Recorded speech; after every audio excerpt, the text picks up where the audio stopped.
कि पासी समाज के कुछ चुनिंदा ऐसे इतिहासकार भी है, जो भी कह ले, राजनेता कह लीजिए, जो भी हैं, उन लोग का साफ साफ कहना है राजभर शब्द जो है, राजभर में लास्ट में भर लगा हुआ है, उसी के चलते जो है ये लोग हमारे बाप को अपना बाप बताते हैं, जबकि हकीकत ये है पासी जो है असली भर है। क्या पासी असली भर है जी।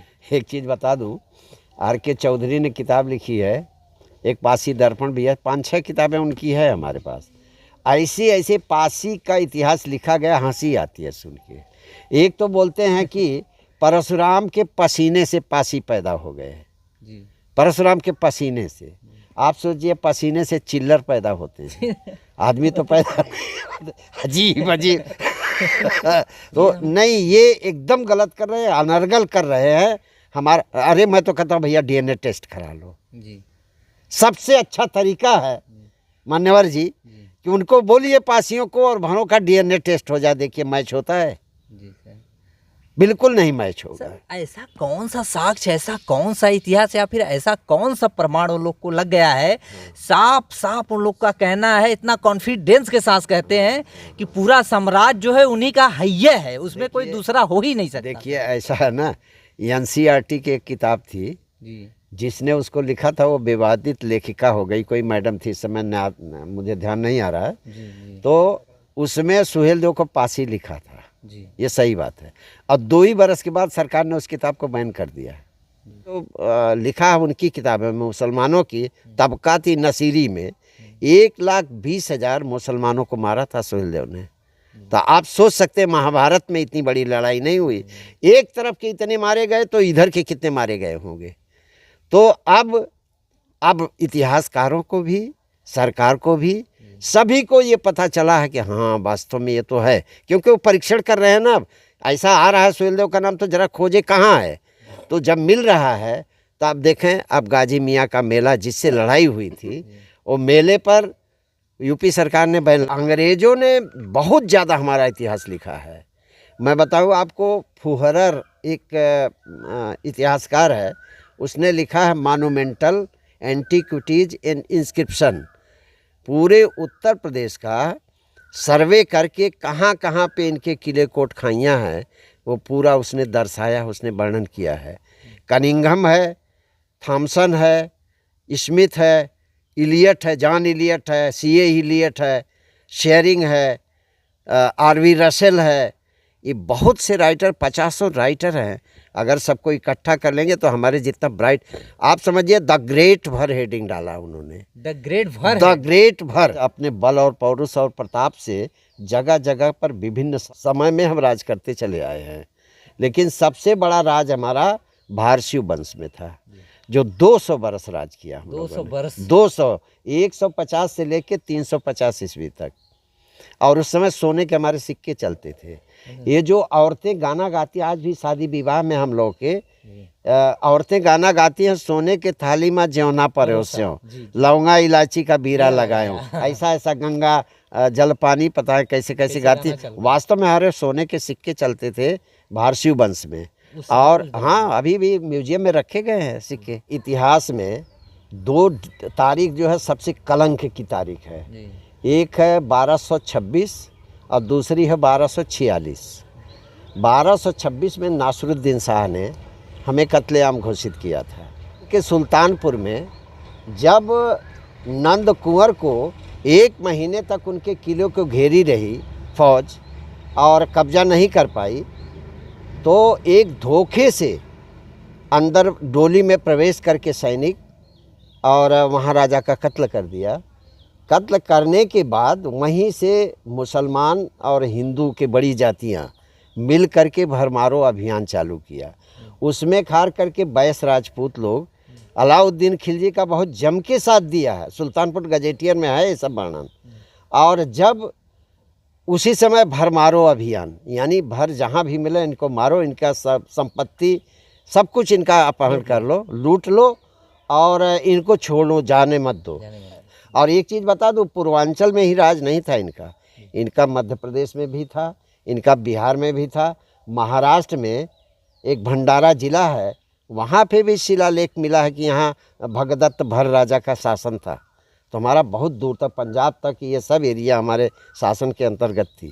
नमस्कार, बहुत बहुत स्वागत है द आर्टिकल न्यूज में। दोस्तों, आज हमारे साथ जो शख्सियत है, पहचान या परिचय बताने का मतलब कोई ज़रूरत ही नहीं है।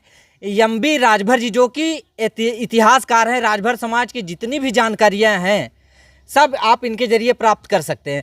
सबसे पहले बहुत बहुत स्वागत है एम.बी. राजभर जी आपका जो है हमारे न्यूज़ चैनल में। आपका बहुत बहुत धन्यवाद, आपकी टीम को बहुत बहुत धन्यवाद जी। हाँ, एम.बी. राजभर जी, आपसे हम एक चीज़ ये पूछना चाहेंगे कि आप इतिहास का स्रोत खोज कितने साल से मतलब कर रहे हैं?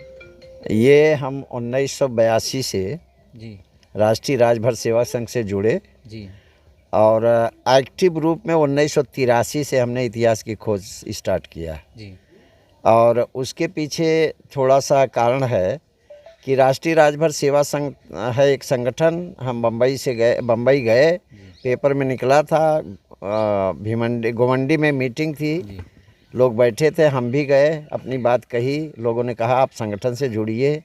हम जुड़ गए संगठन से और हमने अपना एक मिशन बना लिया कि भर या राजभर जाति कौन सी होती है, किसे, कहाँ से आई, ये नाम कहाँ से आया, और उसी में आज तक हम खोज रहे हैं। और जो भी हमें मिला है पुस्तकों के माध्यम से, आप लोगों के माध्यम से, चैनलों के माध्यम से हम अपनी बात समाज में पहुंचा रहे हैं और सभी लोग को कुछ न कुछ थोड़ी मोड़ी तो जानकारी हो रही है अपने इतिहास के विषय में। अच्छा सर, एक चीज़ हम आपसे ये पूछना चाहेंगे कि ये भर और राजभर शब्द जो है ये आया कहाँ से, पहली बात, और दूसरी बात कि इसका इतिहास क्या रहा है? ऋग्वेद में भरत एक कबीला है और वो कबीला बहुत मजबूत कबीला था। सारे लोगों को जीत करके उसने एक बड़े भूभाग पर अपना साम्राज्य स्थापित किया था। उसको भरत बोलते थे। वो कबीले का नाम भरत है। भरत कबीले का नाम। और उसी के नाम से इस देश का नाम भारतवर्ष पड़ा। दुष्यंत और शकुंतला के लड़के के भरत नाम से इस देश का नाम भारतवर्ष नहीं पड़ा है। आप देखेंगे जो संकल्प पढ़ते हैं हिंदू व्यवस्था में, जो कोई कार्यक्रम होता है तो पंडित संकल्प करते हैं, तो वो बोलते हैं अमुक वासरे अमुक क्षेत्र जम्बू द्वीपे भरत खंडे आर्यावर्त देशे, जम्बू द्वीपे भरत खंडे, फिर इसके बाद आर्यावर्त देशे, यानी आर्यों के आने के पहले इस देश का नाम भरत खंड था। वो भर के नाम से, भरत के नाम से, और यही बिगड़ करके भरत से ही भर हो गया है। भर हो गया है। और बाद में हमारे लोगों ने 150 ईस्वी में बनारस में जो मीटिंग किया था, तो अपने को, क्योंकि हम लोग शैव थे शुरू से ही, इसलिए भारशिव कहलाने लगे।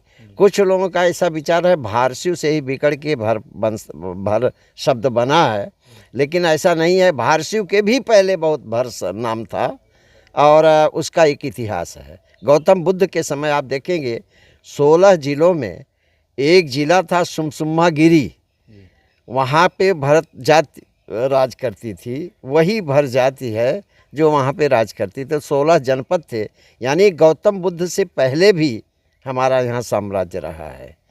अच्छा, चीज़ हमने अक्सर देखा है राजभर समाज के राजा महाराजा के ऊपर प्रश्न चिन्ह लगता है। तमाम जातियां हैं जो अपनी तंज कसती हैं कि फलाना हमारी है, ये हमारा हो, तोहार हो, लेकिन इसमें साक्ष्य क्या आप पाते हैं? आपके हिसाब से क्या सही है, थोड़ा आप रखने का? ऐसा है कि जैसे जैसे समाज बनता है, बढ़ता है जी। समाज में जैसे घर परिवार है, तो जब परिवार बड़ा हो जाता है तो लोग बंटते हैं, बंटवारा कर लेते हैं और दूसरा घर बनाते हैं, वो दूसरा घर बनाता है। उसी तरह से हमारा समाज बहुत दूर से चला है, तो इसमें बहुत से साइड इफ़ेक्ट भी आए। अन्य जातियां भी हमसे टूट करके बन गई हैं। और विलियम क्रुक बोलते हैं कि 163 उपजाति है भरों की, और वी.ए. स्मिथ बोलते हैं कि ठाकुरों की जाति परिहार, परमार, चलदेन और गहलवाल, ये जातियां जो है भरों से कन्वर्ट होके बनी हैं। और गुत्सो वोपड़ बहुत महान विद्वान था, जर्मनी का, संस्कृत का, एशिया का सबसे बड़ा विद्वान आदमी था। उसने कहा है मेनी राजपूत्स हैज़ भर ब्लड्स इन देयर वेन, यानी बहुत से राजपूतों की नसों में भरों का खून बहता है। तो अब जब वो टूटे थे उसके बाद अगर कोई बड़ा राजा हमारा हो गया, हम उसकी आइडेंटिफिकेशन देते हैं, तो क्योंकि हमसे टूट के बने हैं बहुत से ठाकुर लोग, इसलिए उस राजा को भी अपना बोलते हैं, लेकिन ओरिजिनल तो वो राजा भर ही है। अब टूट करके बने हैं, जैसे हमसे टूट करके बने हैं बिहार जाति, बिहार के लोग भी सोहेल को बोल सकते हैं कि भर हैं, तो उसी तरह से ठाकुर लोग भी कुछ बोलते हैं कि भर हैं। ठाकुर का मतलब मैं छत्री नहीं लगाता हूँ, ठाकुर राजपूत का मतलब होता है राजा का पुत्र। छत्री और राजा के राजपूत में बहुत फ़र्क है। हम लोग राजपूत हैं लेकिन छत्री नहीं हैं। हम छत्री जो आर्य थे, कबीला उनका आया था, उसमें जो लड़ाकू जातियाँ थीं उनको छत्री बोला गया। हम राजा के पुत्र हैं, हम तो मूल निवासी हैं इस देश के, हमने राज साम्राज्य स्थापित किया अपना, इसलिए हमको बहुत से लोग राजपूत लिखे, राजपूत बोलते हैं। अच्छा, राजभर या भर समाज में कितने राजा रहे हैं? देखिए, अब तक तो मैं 54 राजाओं की 54 राजाओं की खोज कर चुका हूँ, जिसमें से 36 का हमने वर्णन किया है। अभी और लिखना बाकी है, बहुत से और राजा हैं। और देखिए, जो आपने कहा ना कि बहुत से लोग बोलते हैं इनका कहाँ राज है, इनका कहाँ क्या है, ये ज़मीन कहीं भी आप सर्वेक्षण कर लीजिए, अगर कोई बड़ा ढूहा है या बड़ा टीला है या बहुत से ईंट बिखरे हुए पड़े हैं, तो आप उसकी एंटीक्विटीज़ में जाएंगे, यानी पुरातत्व में जाएंगे, तो आप देखेंगे कि ये ज़्वारों का किला था। ये उस प्राचीन समय में हमारे बहुत से किले, कोट, खाइयाँ थी, जो भले इतिहास में मिटा दिया गया, लेकिन आज वो ज़मीन पर बहुत से हमारे मौजूद हैं, इस समय दिखाई देते हैं। और उनके गांव के gazetteer, district gazetteer, provincial gazetteer और स्टेट गजेटियर अगर पढ़ेंगे, तो वहाँ का भारतीय पुरातत्व विभाग का कोई अधिकारी गया है तो उसने लिखा कि ये भरों का टीला है, भरों का है, ये भरों का पहले साम्राज्य था। तो इस तरह से हमारे इतिहास को अब जब उजागर हुआ है, तो बहुत सा जगह पे ऐसा मिल रहा है, लोग खोज रहे हैं। अंग्रेज़ों ने तो बहुत खोजा है, टीलों का सर्वेक्षण किया है, उन्होंने लिखा है, लेकिन भारतीयों ने उसको इग्नोर किया है। आज हमारा इतिहास बहुत स्वर्णिम इतिहास है हमारा। किसी भी ज़िले का देख लीजिए, गजेटियर अगर स्टार्ट होता है तो उसमें लिखते हैं कि यह क्षेत्र पहले भरों का था। इसका मतलब कि हमारा इतिहास अभी भी है, लेकिन उस पर विस्तृत खोज नहीं हुई, और वही खोज हम लोग कर रहे हैं, प्रकाशित करवा रहे हैं। सोहेल देव जी को एक बहुत अच्छा उनका चरित्र, उनका सभ्यता संस्कार और उनका वीर पौरुष, वो देख करके हम लोग उनको आगे बढ़ाए हैं। बाकी और हमारे बहुत से राजा हैं और सबका इतिहास अपना अलग अलग है। तो ये बहुत दिन नहीं जाएगा कि हमारे समाज के लोग जब अपना इतिहास अच्छी तरह से जान जाएंगे, तो इनको और कोई रोक नहीं सकता।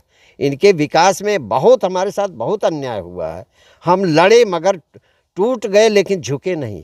कहीं भी राजभर देखेंगे एक भीख मांगता हुआ नहीं मिलेगा आपको, सब जातियों के लोग मिल जाएंगे, लेकिन राजभर कोई भीख मांगता हुआ आपको नहीं मिलेगा। ये बहुत स्वाभिमानी कौम है, ये स्वाभिमान पर जीती है और स्वाभिमान के लिए इसने लड़ाई अंतिम समय तक लड़ती रही, जंगलों में भाग गई, लेकिन कभी झुका नहीं किसी। और जो झुके, हमारी ही राज की, हमारी रियासत की ज़मीन उनके सामने झुका, मुसलमानों के सामने और दूसरी जातियों के सामने, तो उनको जागीर दे दी गई, बड़ी बड़ी जागीर हो गए, बड़े बड़े ज़मींदार हो गए। आज बड़ी जाति के लोग के पास ज़मीन सबसे ज़्यादा क्यों है?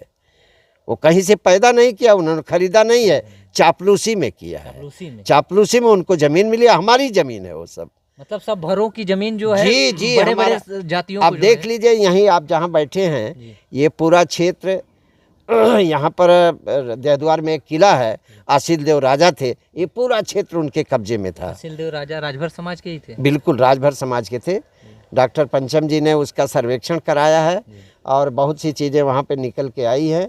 सरकार ने उसको मान्यता दी है और जल्दी ही वो उस पर कोई काम होगा, हम लोग उसमें लगे हुए हैं। तो ये पूरा क्षेत्र भरों का था। अब क्योंकि जब लड़ाइयाँ हुई बहुत दिन तक, आप सोच लीजिए, मुसलमानों के समय तो जो लड़ाई हुई, अंग्रेज़ जब आए 1871 में हमारे ऊपर क्रिमिनल ट्राइब्स एक्ट लगा, जी क्रिमिनल ट्राइब्स एक्ट के पढ़ेंगे आप तो देखेंगे उतना विभत्स स्वरूप हमारे सामने पेश होता है कि एक बच्चा भी पैदा होता तो अपराधशील मान लिया जाता। आज़ादी के 5 साल बाद ख़त्म हुआ, तो ये आप 150 बरस से ऊपर हो गया। हमारे पास क्रिमिनल ट्राइब्स एक्ट लगा था हमारे जात के ऊपर, तो आप समझ सकते हैं हमारा विकास कैसे होगा। ये तो इतनी कर्मठशील जाति है, अपने बल पौरुष से, अपने बुद्धि दिमाग से आज थोड़ी मोड़ी ज़मीन बना लिया है लोग, मेहनत कश लोग हैं और ज़मीन बना के किसी तरह से जीवन यापन कर रहे हैं, लेकिन सरकार की तरफ से बहुत कुछ इनको अभी तक नहीं मिला है। सर ये जो राजभर कौम है या फिर जाति है, भर या राजभर, इसके लिए मतलब जैसे हमने ये देखा है अक्सर कि अदर जातियां जैसे में यादव हो गए, लोग का दूध का व्यापार हो गया, बढ़ई हो गए, लोग का वो व्यापार हो गया, प्रजापति वो अलग अलग। तो राजभर समाज या भर समाज का कोई मतलब कार्य जो आपके नज़र में हो? ऐसा है, जब हमारा राज था ना तो हम सभी को कार्य बांटते थे जी। कौन नाई का काम करेगा, कौन धोबी का काम करेगा, कौन कौन सा काम करेगा, हम बांटते थे। हमारा काम है राज करना, हमारा व्यवसाय ही है राज करना, राजनीति करना, और इसीलिए राजभर शब्द में राज शब्द लगा हुआ है। तो हमारा व्यवसाय राजनीति करना है, लेकिन आज हम हाशिए पर हैं। हमारे इक्का दुक्का लोग जो आगे बढ़ रहे हैं उनको तमाम तरीके की परेशानियां हैं, बहुत से लोग इधर उधर से खींचते हैं, लेकिन जब हमारा समाज सही तरीके से एक हो जाएगा तो निश्चित है कि हम राजनीति में भी प्रवीण होंगे, बहुत आगे जाएंगे। हमारे भी लोग प्रतिनिधित्व करेंगे देश का, उसमें दो राय नहीं है। अभी थोड़ा समय है, निश्चित है कि ये समाज बहुत तेज़ी से आगे बढ़ेगा। राजभर समाज के जो युवा हैं उनकी ये चाहत है कि इतिहासकार जी के पास मतलब आपकी कभी बातचीत हो या फिर कभी इंटरव्यू हो तो एक बात जरूर पूछा जाए, ये भरमारो अभियान क्या है? इतिहास में 2 तारीख जो है सबसे कलंक की तारीख है। एक है 1226 और दूसरी है 1246। 1226 में नासरुद्दीन शाह ने हमें कत्लेआम घोषित किया था, और इसके बाद 1246 में भी कत्लेआम घोषित हुआ था। इसके बाद खिलजी के समय, अलाउद्दीन खिलजी के समय, ख़ास करके सुल्तानपुर में जब नंद कुंवर को 1 महीने तक उनके किले को घेरी रही फौज और कब्जा नहीं कर पाई, तो एक धोखे से अंदर डोली में प्रवेश करके सैनिक और महाराजा का कत्ल कर दिया। कत्ल करने के बाद वहीं से मुसलमान और हिंदू के बड़ी जातियां मिल करके भरमारो अभियान चालू किया। उसमें खार करके बैस राजपूत लोग अलाउद्दीन खिलजी का बहुत जम के साथ दिया है, सुल्तानपुर गजेटियर में है ये सब वर्णन। और जब उसी समय भरमारो अभियान, यानी भर जहाँ भी मिले इनको मारो, इनका सब संपत्ति सब कुछ इनका अपहरण कर लो, लूट लो और इनको छोड़ो, जाने मत दो। एक गजेटियर में दिया है, बचगोटी मारे तीयर और तीयर मारे भर, हाँ, और वहीं से भर मारो अभियान चला है। तो जब अलाउद्दीन खिलजी का राज पूरा हो गया सुल्तानपुर में, रायबरेली में, इधर आजमगढ़ में, प्रतापगढ़ में, तो जो ठाकुर लोग, बैस राजपूत खास करके, मैं करणी सेना को ये कई बार मैसेज भेज चुका हूँ कि आप अपना इतिहास पढ़ो, आपको तब उन्होंने एक भाले सुल्तान की उपाधि दिया उनको, यानी आप जो है भाला धारण करने वाली जाति, इन्हीं के माध्यम से हमने भरों को फतह किया, इसलिए उनको भरमारो अभियान के तहत भाले सुल्तान की उपाधि दी गई है।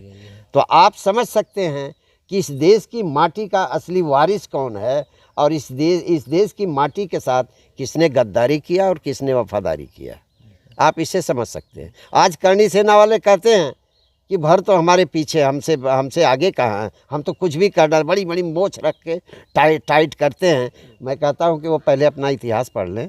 मैं उनका ब्लेम कर नहीं रहा हूँ लेकिन बगैर इतिहास जाने आप किसी को इस तरह से, इतनी स्वाभिमानी कौम भारतवर्ष में शायद ही कोई होगी जितनी स्वाभिमानी कौम भर है।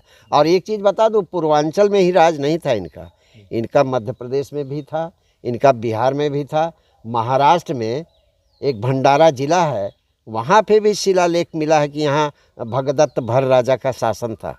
तो हमारा बहुत दूर तक पंजाब तक ये सब एरिया हमारे शासन के अंतर्गत थी। अच्छा, भर या राजभर राजाओं का जो है साम्राज्य या फिर शासनकाल कब से कब तक चला? ऐसा है कि ये विभिन्न काल में है, एक फिक्स डेट नहीं है। हमारा सबसे पहले शुरुआत में हम लोग भर थे, लेकिन उसी भर कबीले में नागवंशी भी थे। तो बिंबिसार इस देश का तो पहला राजा है। आईएएस के क्वेश्चन में पूछा जाता है भारतवर्ष का सबसे पहला राजनीतिक राजा कौन है, तो सबसे पहला बिंबिसार। उसको है वंश भी कहते हैं और नागवंश भी कहते हैं। तो वहाँ से देख लीजिए, ये 6वीं शताब्दी में। इसके बाद तो हमारा इतिहास बराबर चलता रहा, छुटपुट। पूरा भारतवर्ष पर एक छात्र हमारा राज कभी नहीं रहा। हम जगह जगह पे अपने बल और पौरुष और प्रताप से जगह जगह पर विभिन्न सब समय में हम राज करते चले आए हैं। लेकिन सबसे बड़ा राज हमारा भारसीय वंश में था, जो 200 बरस राज किया। 200 बरस? 200, 150 से लेके 350 ईस्वी तक। और उस समय सोने के हमारे सिक्के चलते थे। ये जो औरतें गाना गाती, आज भी शादी विवाह में हम लोग के औरतें गाना गाती हैं, सोने के थाली में ज्योना परोस्यों, लौंगा इलायची का बीरा लगायो, ऐसा ऐसा गंगा जल पानी, पता है कैसे कैसे गाती। वास्तव में हमारे सोने के सिक्के चलते थे भारसीय वंश में। और हाँ, अभी भी म्यूजियम में रखे गए हैं सिक्के। हाँ? अच्छा, ये म्यूजियम में जैसे माना जाता है कि क्या ऐसी जरूरत पड़ गई, राजभर समाज का इतिहास जो पहले से भी दबा रहा था, इस समाज को मतलब कोई आगे बढ़ाने का प्रयास भी नहीं किया, ऐसा क्या रहा कि भेदभाव किए? ऐसा है, हमारे देश में इतिहास लिखने की परंपरा नहीं रही। हम कहानियों को ही इतिहास समझ लेते थे। लेकिन थॉमसन जब आए और अंग्रेज बहुत से आए यहाँ, तो उन्होंने इतिहास क्या होता है, उसके लिए क्या क्या ज़रूरी है इंस्ट्रूमेंट, वो उन्होंने बताया। तो अंग्रेज़ों ने बहुत ज़्यादा हमारा इतिहास लिखा है। मैं बताऊँ आपको, फुहरर एक इतिहासकार है, उसने लिखा है मॉन्यूमेंटल एंटीक्विटीज एंड इंस्क्रिप्शन। पूरे उत्तर प्रदेश का सर्वे करके कहाँ कहाँ पे इनके किले कोट खाइयाँ हैं, वो पूरा उसने दर्शाया, उसने वर्णन किया है। कनिंघम है, थॉमसन है, स्मिथ है, इलियट है, जॉन इलियट है, सीए इलियट है, शेरिंग है, आरवी रसेल है। ये बहुत से राइटर, 50 राइटर हैं।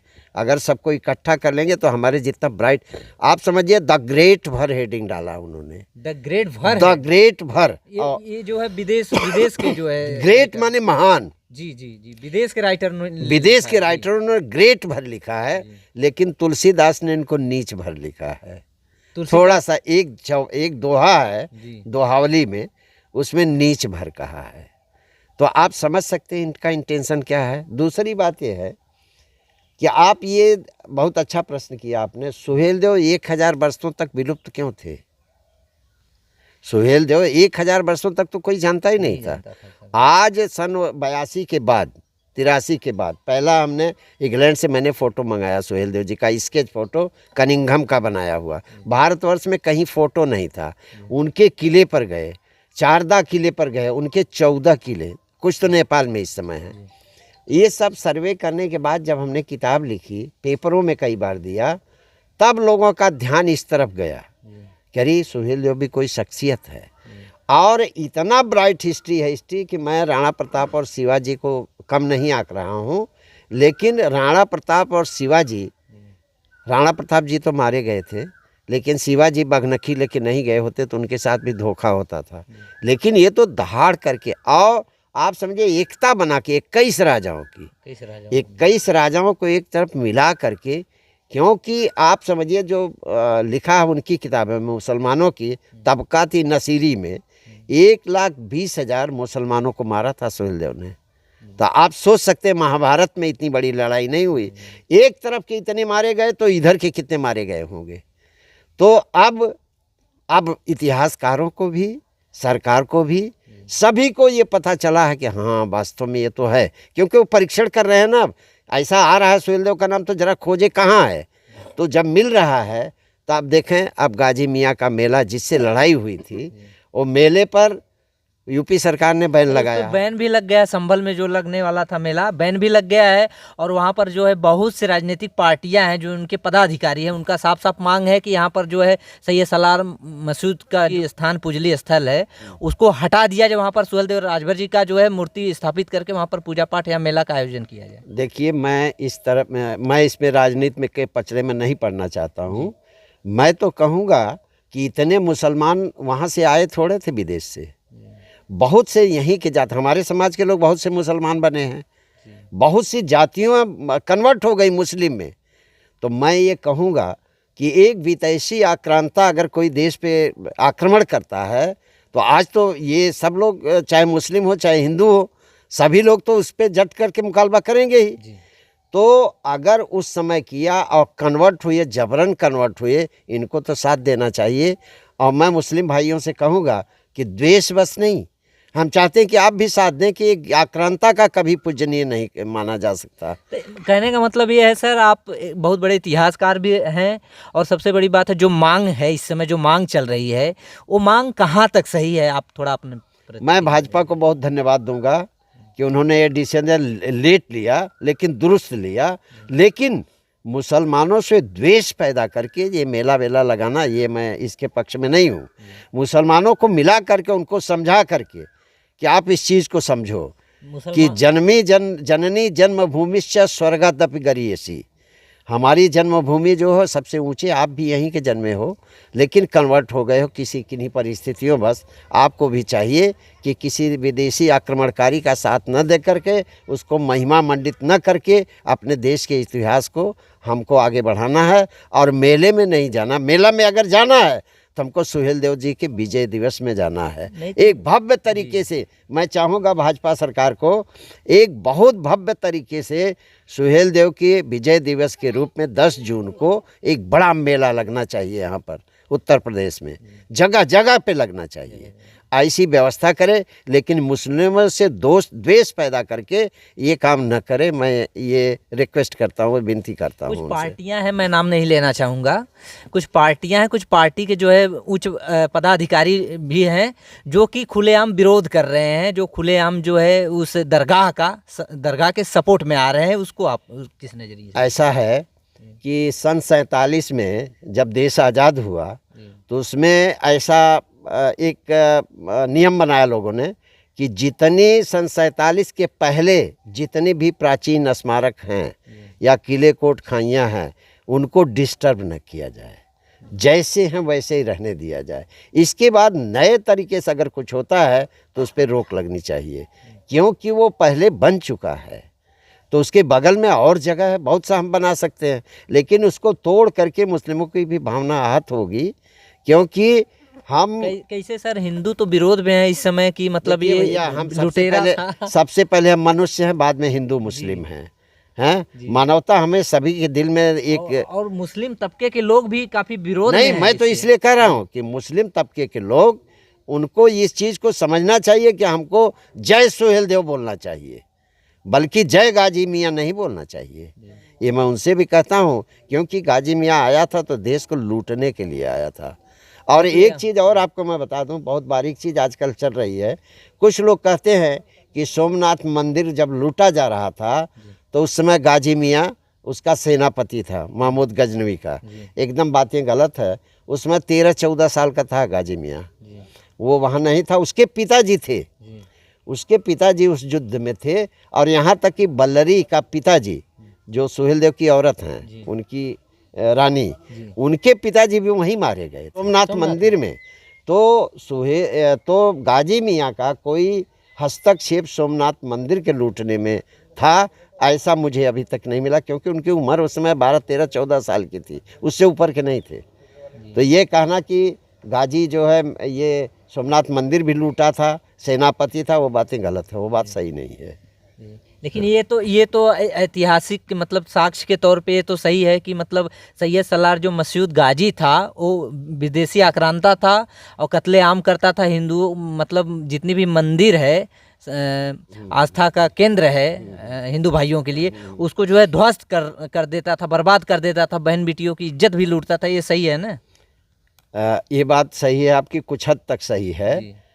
सैयद सलार मसूद गाजी जब वहाँ से चला था, जिस समय महमूद गजनवी मरा ना, उस समय ये उसके पास ही था और उसने कसम खाई थी कि मैं भारत में हरा झंडा जरूर फहराऊंगा और आपका काम अधूरा था जो मैं उसको पूरा करूंगा। ये जॉन इलियट ने लिखा है क्रॉनिकल्स ऑफ उन्नाव में। उसने प्रतिज्ञा किया था भारत में झंडा फहराने के लिए, हरा झंडा फहराने के लिए वो वहाँ से चला था और जहाँ जहाँ रजवाड़ा था उनके किले पर आक्रमण किया, उनको लूटा, वहाँ से धन लिया, उनकी कुछ फौज भी मिलाया और फिर इसके बाद आगे बढ़ा और वहाँ अपना एक प्रतिनिधि रखता था। वहाँ प्रतिनिधि की इस किले की अब सुरक्षा तुम देखो, तो वो वहाँ मस्जिद बनाया, वहाँ पूजा पाठ अपने अजान करने लगा। तो इस तरह से बहुत से किले कोट खाइयों पे आज भी उनके मस्जिद बने हुए हैं। आज प्रेजेंट में हाँ, ये है कि आप एंटीक्विटीज़ अगर पुरातत्व विभाग की रिपोर्टें देखेंगे तो हमको वास्तव में उस किले से मस्जिदों को हटाना चाहिए। वहाँ जितने भी किले हमारे राजभरों के हैं वहाँ से हटाना चाहिए। जहाँ विवादित नहीं है, मस्जिद बनी है, वहाँ रहे, मैं उसके पक्ष में हूँ।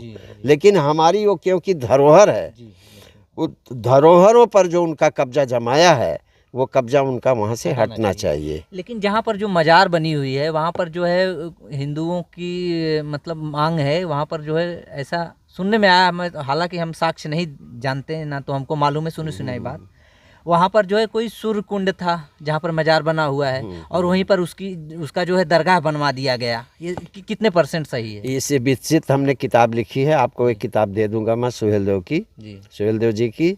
वहाँ एक महुआ का पेड़ था।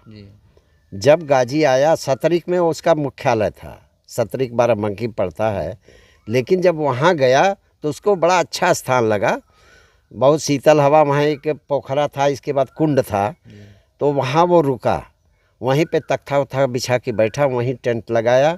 सैयद सलार, हाँ, सैयद सलार मसूद गाजी। इसके बाद वहीं से अपने सेना का संचालन करता था। बहुत जगह सीतापुर वगैरह बहुत सा आजू बाजू का जो राज जीता ना, वहीं से रह कर के जीता। तो जब वो वहाँ से संचालन करता था, भगला नदी के किनारे जब युद्ध हुआ तो वहीं था वो, उस समय महुआ के पेड़ के नीचे ही था। उसको बोलता था मुझे बड़ा सुकून मिलता है। यहाँ तक उसने लिखा है तबकात नसीरी में उसने मरते समय कहा था कि बहुत बड़ी फौज है सुहेल देव की, हो सकता है मैं मारा जाऊं तो मुझे यहीं दफनाया जाए। उसने अपनी अंतिम इच्छा, हाँ, अंतिम इच्छा उसकी थी। तो इसलिए मरने के बाद जब फिरोज तुगलक आया 13वीं-14वीं शताब्दी में, तब इसके बाद बरियार शाह को साथ लेके गया। जनवार जाति का था। देखिए ठाकुर लोग जहाँ भी देखेंगे, ये हमारे साथ बहुत ब्राइट हिस्ट्री नहीं है। हमारे समाज के लोग कुछ क्षत्रिय बनना चाहते हैं। क्षत्रियों का बहुत उज्जवल इतिहास नहीं है जितना कि उज्जवल हमारा है। तो बरियार शाह को लेके गया, दिल्ली से जब आया तो उसके साथ में लेके गया। बरियार शाह सारी चीज़ बताता था।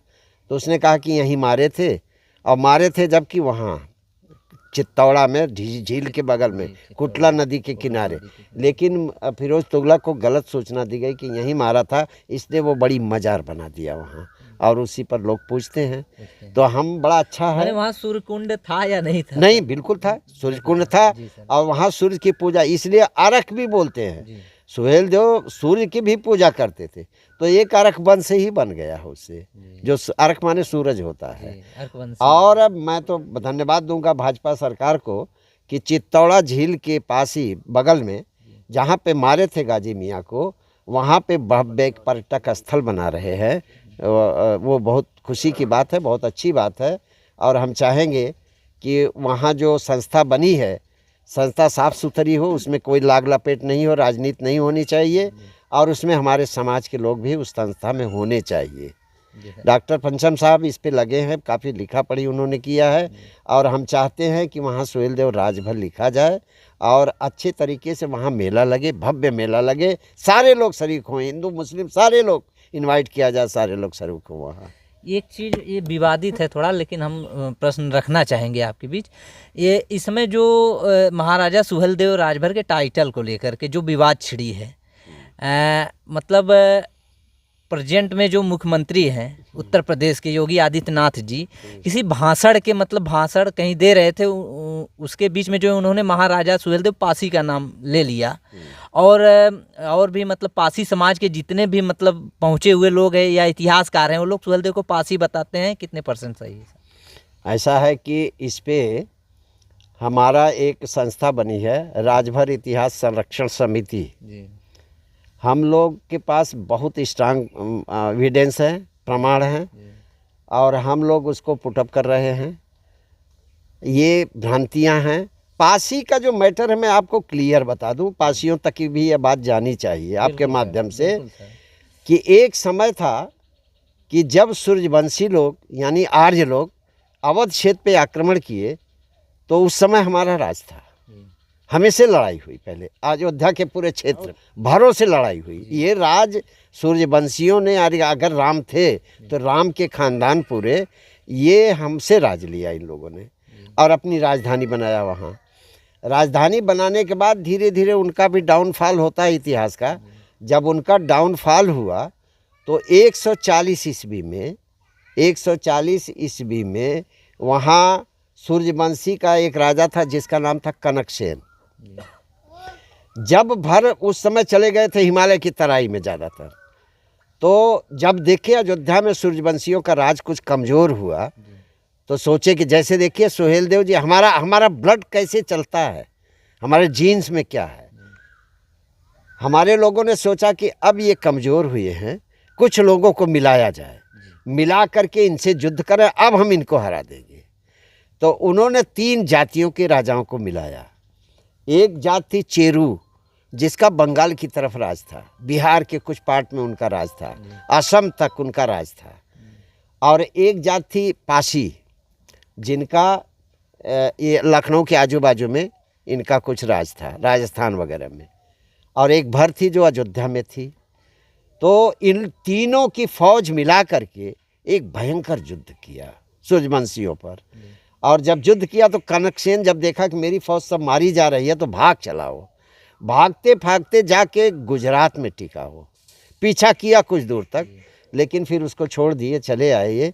जब राज हम जीत लिए सूर्यवंशियों से तो ये हुआ भाई तीनों लोग मिल करके राज लड़े हैं, लड़ाई लड़ा है, तो क्या किया जाए। तो पासी लोग बोले हमको भी कुछ चाहिए, चेरू लोग बोले हमको भी चाहिए। तो पासियों लोगों को लखनऊ के पश्चिम का राज उनको दिया गया, अवध के पश्चिमी क्षेत्र का, और पूर्वी क्षेत्र में चेरुओं को राज दिया गया, और मध्य जो लखनऊ का एकदम सेंटर है, जो राजधानी है, वो भरों को राज मिला। अब पासी लोग को ये कन्फ्यूजन हो गया है कि हम एक हैं, क्योंकि हम एक होकर के लड़े थे। अब जैसे बहन मायावती ने एक पार्टी बनाई, बहुजन समाज पार्टी काशीराम ने बनाई है, उसमें हमारे बहुत से नेता हुए हैं। अब जब इतिहास लिखा जाएगा तो सुखदेव राजभर हैं, रामाचल राजभर हैं, क्योंकि वो अक्सर लोग जानते हैं चमारों की पार्टी है। तो क्या ये कह देंगे कि सुखदेव चमार थे? नहीं, सुखदेव तो भर ही थे। तो उसी ठीक वही मिस्टेक यहाँ हो रही है कि हम मिल कर के लड़े थे, तो पासी समझते हैं भर हमसे है या हम भर से हैं। वो तो खुलेआम दावा करते हैं, ये भी कहते हैं सड़क पे उतर जाएंगे अगर हमारे सुहेलदेव राजभर पासी के, सुहेलदेव पासी के अगर टाइटल के साथ छेड़छाड़ किया गया तो हम खुलेआम सड़क पे उतर जाएंगे, पासी समाज जाग चुका है, ऐसा मतलब बयान आता है सोशल मीडिया के माध्यम से। नहीं, बहुत अच्छा है, वो हमसे आगे हो गए हैं इस समय, और उसका कारण है कि उनको 80 में आरक्षण मिला है, अनुसूचित जाति में उनको आरक्षण मिला है। मैं अपने लोगों से कहूँगा उनसे कभी झगड़े की नौबत ना आए, क्योंकि एट्रॉसिटी एक्ट लग सकता है हम पे। हाँ, लेकिन प्यार से प्रेम से उनको समझाया जाएगा, और उनके बहुत से इतिहासकार इस चीज़ को मानते भी हैं। सर बात ये है कि समझाने वाली बात तो आपने सही कहा, लेकिन बात ये है कि जो पासी समाज के कुछ लोग हैं, जो सीनियर हो या इतिहासकार हो, जो भी हो, राजनेता हो, वो लोग माने तब ना सर।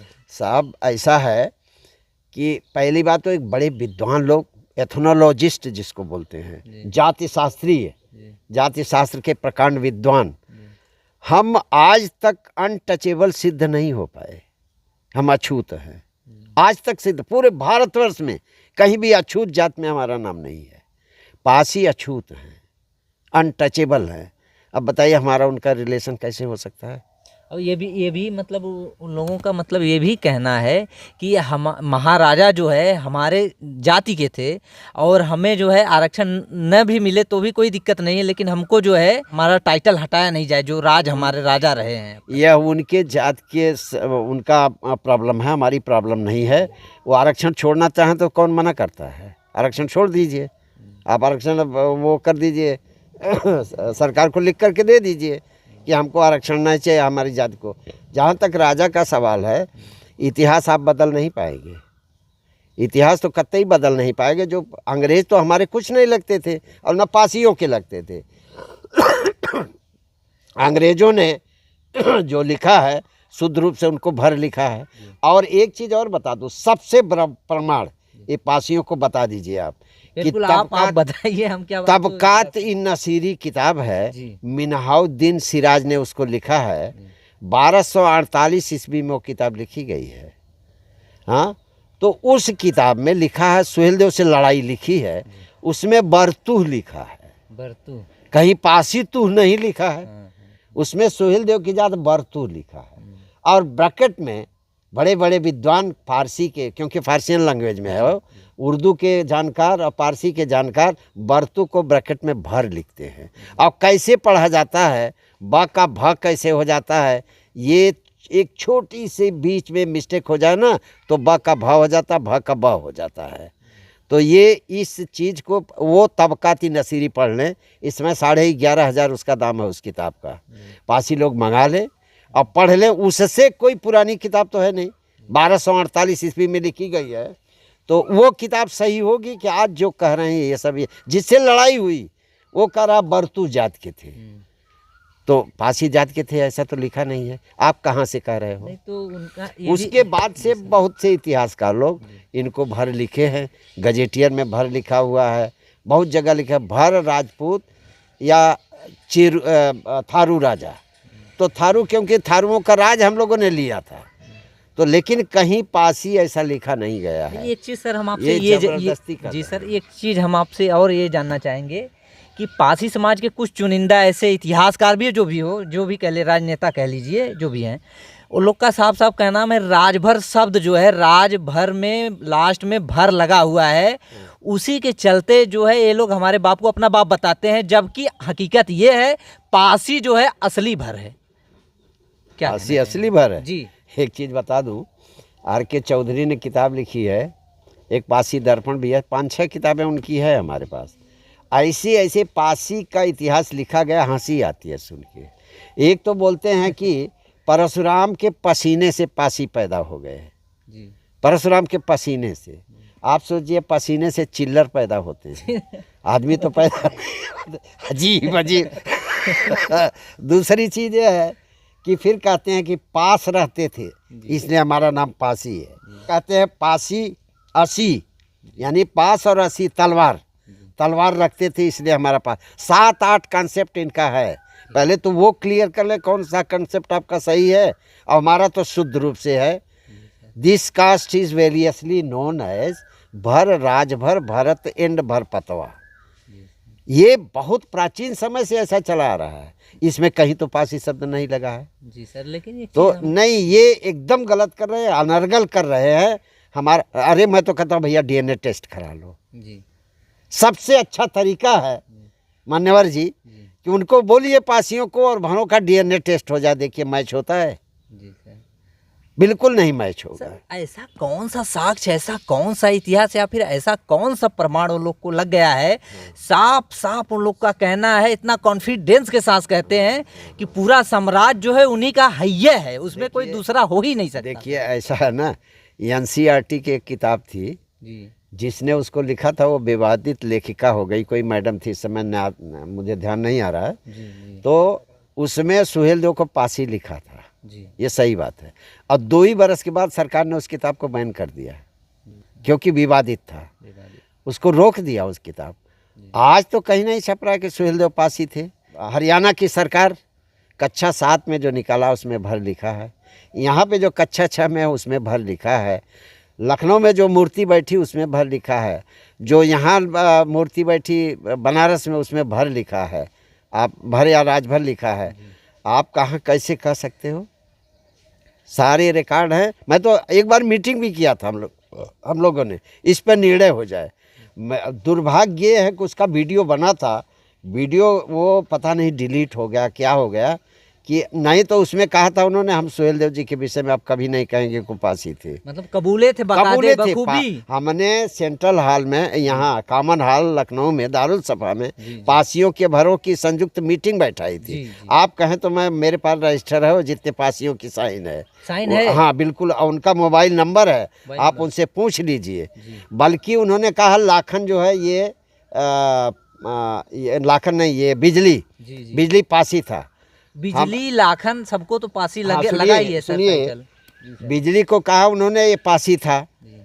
तो जयंती एक मैडम हैं हमारे समाज की, उन्होंने कहा भैया जब आप कह रहे हो भर पासी एक ही हैं, तो एक काम करो, पहला काम यहीं से हम शुरुआत करते हैं, आधा किलवा हमको दे दो। तुमने तो पूरा कब्जा कर लिया, पूरा पासियों का बोर्ड लगा दिया, तो जब हम एक ही हैं तो आधा हमको दो, आधा तुम ले लो। इसी पर एकदम वो लगे खिसियाने वो सब। तो इस तरह से झूठी चीज़ नहीं चलती है।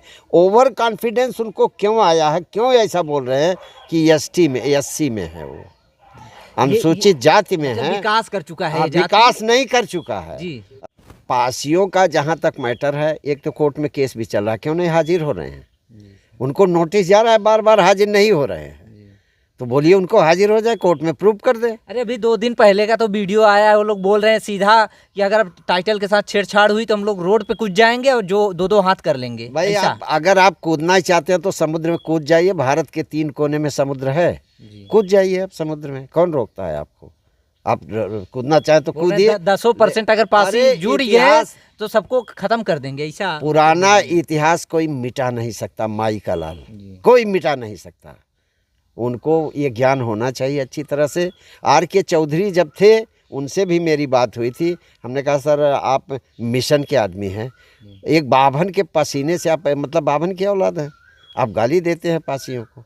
इस तरीके की बहुत सी चीज़ें हैं। पहले वो अपना देख ले घर, हमारे घर को रहने दे, हम अपना घर देख लेंगे। लेकिन मैं ये कहूँगा शालीनता के साथ, संवैधानिक दायरे में रह करके, कि भरों को चुनौती न दें।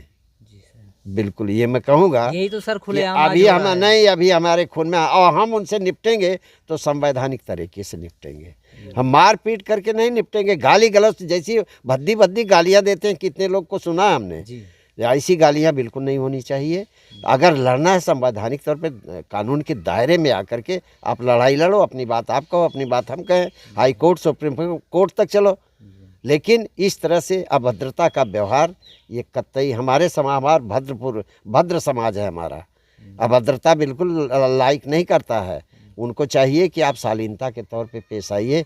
कोई बोलने से, मुंह बजाने से कोई बड़ा नहीं हो जाता है। जी सर, आखिर में जाते जाते आपसे एक चीज़ पूछना चाहेंगे कि जो राजभर समाज के जो आजकल के बच्चे, युवा बच्चे हैं, उनको आप अपने जरिए क्या संदेश देना चाहेंगे? हाँ, ये बड़े दुर्भाग्य का क्वेश्चन आपने पूछ लिया। हम तो देखिए, कोई समाज, मैं आज कहता हूँ, कई बार कह चुका हूँ, सामाजिक मीटिंग होती है उसमें भी कहता हूँ कि हमारे लिए, हमारा तो सब कुछ चला गया है, हमारे पास कुछ है नहीं। हमारे लिए एक चीज़, केवल एक चीज़ राजभर, एकच लक्ष्य, शिक्षा। शिक्षा में इतना आगे चले जाएं, इनको कोई रोक नहीं पाएगा फिर।